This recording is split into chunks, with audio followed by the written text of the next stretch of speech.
Hello and welcome to week 4 of Earth and Space Science.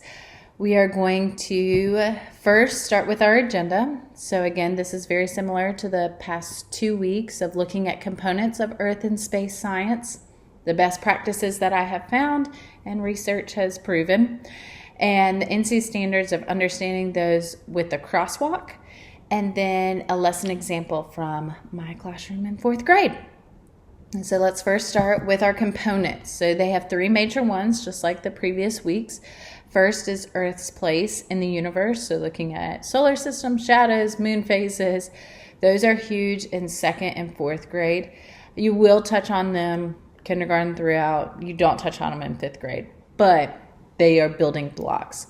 The second one is Earth's systems, and that's landforms, rocks, and minerals, and weather.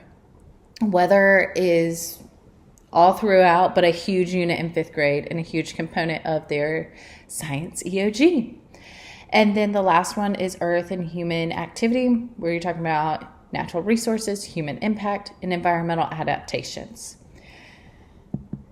Then we're looking at some practices that I have found that really help students understand these, because it is hard to figure out an investigation or a lab for them to do for these, just because you can't take them to the middle of the clouds or you can't take them to outer space.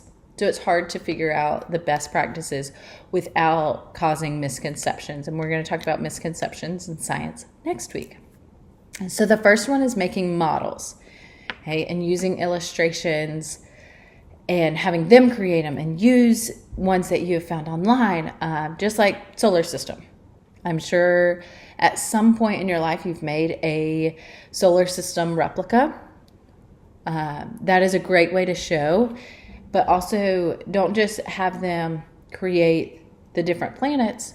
Have them look at the scaling of them. We don't think about that whenever they're making those models. Another one is erosion.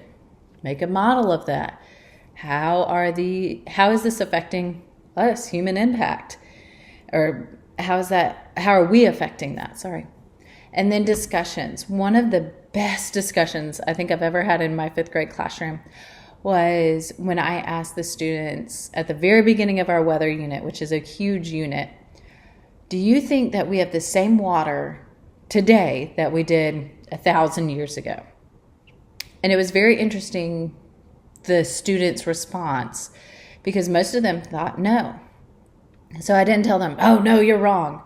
But we talked about why might this be that way? And we had a great discussion. But these topics are really hard for them to really fathom in their brain, just hard to comprehend for them. So having those discussions and allowing them to ask why are great. And the next one is simulators. There are so many online resources nowadays that you could look up water cycle simulator. There's tons of them. I mean, there's even a simulator that I use for sea breeze versus land breeze.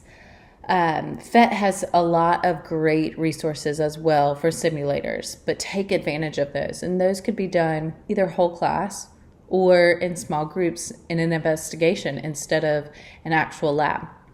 And then the last one is just hands-on, trying to figure out components that you can do an investigation or an experiment. I mean, I did an experiment with part of the water cycle with transpiration and had the plastic bag on the tree limb, and the students saw the actual evaporation and the transpiration occur right before their eyes. But you have to think outside of the box with Earth and space, not just have it read from a text or something like that. All right, our next thing we're going to look at are the crosswalks. Most of you have probably never seen these, but our science standards changed in 2023. And so a lot of resources are not as available just because people aren't putting these new standards up online. So if you want to, you could use the old ones as long as they matched. But this is also a great way to see how they've changed. I had to use this often when I was changing up my lessons to adapt these new standards. And then here's an example of the rock cycle. So I started off my lesson with making them think. We had talked about the different types of rocks, but we hadn't talked about the actual rock cycle. So I tried to get them to come up with, how is this going to look? So oftentimes you just saw one arrow, just like the water cycle. So it was an interesting discussion. So after they did that, they wrote it out on their little sticky.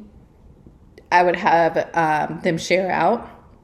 And I don't make everyone, because some people are not as vocal, but then I gave them another resource for them to expand on and then change up their sticky note. Then I asked them to change up or alter what they first came up with. And then I gave them the actual results. But I also included the vocabulary as you see on this, because I wanted them to know why was it going from metamorphic rock to sedimentary. Not just, oh, it changes from this to this. No, I want to know why or how. Okay? And it's also very confusing for them because they see this as a cycle as I go here, then here, then here, then here. But oftentimes that does not happen. And that's a huge misconception. And even adults have that sometimes.